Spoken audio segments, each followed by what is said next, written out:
Now playing. Dudikanoda, Kata? Dudikirauda, Nai. ഈ ഒരു video നിങ്ങൾ എല്ലാവരും കണ്ടിട്ടുണ്ടാകും. കുറച്ച് ദിവസങ്ങളായിട്ട് സോഷ്യൽ മീഡിയയിൽ വൈറലായിക്കൊണ്ടിരിക്കുന്ന ഒരു വീഡിയോ ആണ്. ഇത് വൈറലാവുന്നതനുസരിച്ച് നോറയ്ക്ക് എഗെയിനിസ്റ്റ് ആയിട്ടുള്ള ഹെയ്റ്റും സ്പ്രെഡ് ആയിക്കൊണ്ടിരിക്കുകയായിരുന്നു. അപ്പോൾ എന്തായാലും സിജു അതിലൊരു ക്ലാരിഫിക്കേഷനുമായിട്ട് വന്നിട്ടുണ്ടായിരുന്നു. അവരത് വളരെ എൻജോയ് ചെയ്തിരുന്നു. അവർക്കതിൽ യാതൊരു പ്രശ്നവുമില്ല. അതുപോലെ തന്നെ നോറയുടെ ബർത്ത്ഡേയുടെ സമയത്ത് നോറയ്ക്ക് കൊണ്ടുപോയി കേക്ക് തേച്ച് കൊടുത്തതിൻ്റെ ഒരു റിവഞ്ചാണ് നോറ ഇപ്പോൾ തീർത്തത് എന്നൊക്കെ പറഞ്ഞിട്ടുള്ള കഥകളൊക്കെ വരുന്നുണ്ടായിരുന്നു.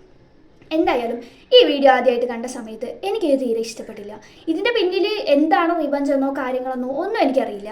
പക്ഷേ എനിക്കെന്തോ ആ വീഡിയോ കണ്ടപ്പോൾ തീരെ ഇഷ്ടപ്പെട്ടില്ല. എനിക്ക് തീരെ യോജിക്കാനും പറ്റില്ല. അതെങ്ങനെയൊക്കെ പറഞ്ഞ് ന്യായീകരിക്കാൻ നോക്കിയാലും എനിക്ക് അതിനോട് തീരെ യോജിപ്പില്ല. ഈ നിമിഷം വരെ എനിക്ക് യോജിപ്പില്ല.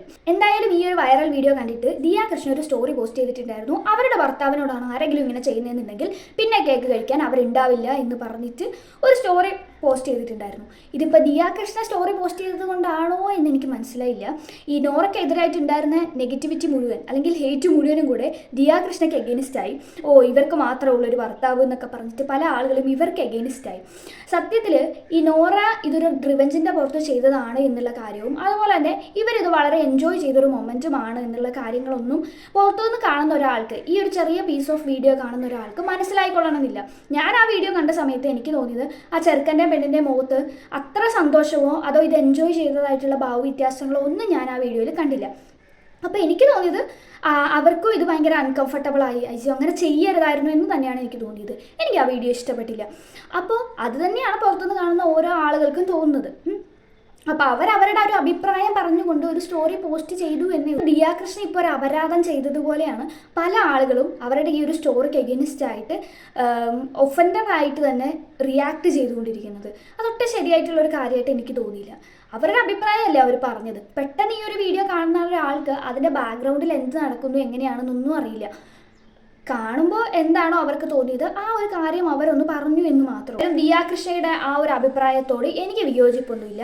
അവരുടെ അഭിപ്രായം അവർ സ്റ്റോറിയിൽ പോസ്റ്റ് ചെയ്തിട്ടുണ്ടായിരുന്നു. ആ ഒരു കാര്യത്തോട് ഇത്രയും അധികം ഹെയ്റ്റ് സ്പ്രെഡ് ചെയ്യേണ്ട ഒരു ആവശ്യമുണ്ടെന്ന് എനിക്ക് തോന്നിയില്ല. പക്ഷേ എനിക്ക് അവരോട് വിയോജിപ്പ് തോന്നിയത് മറ്റൊരു കാര്യത്തിലാണ്.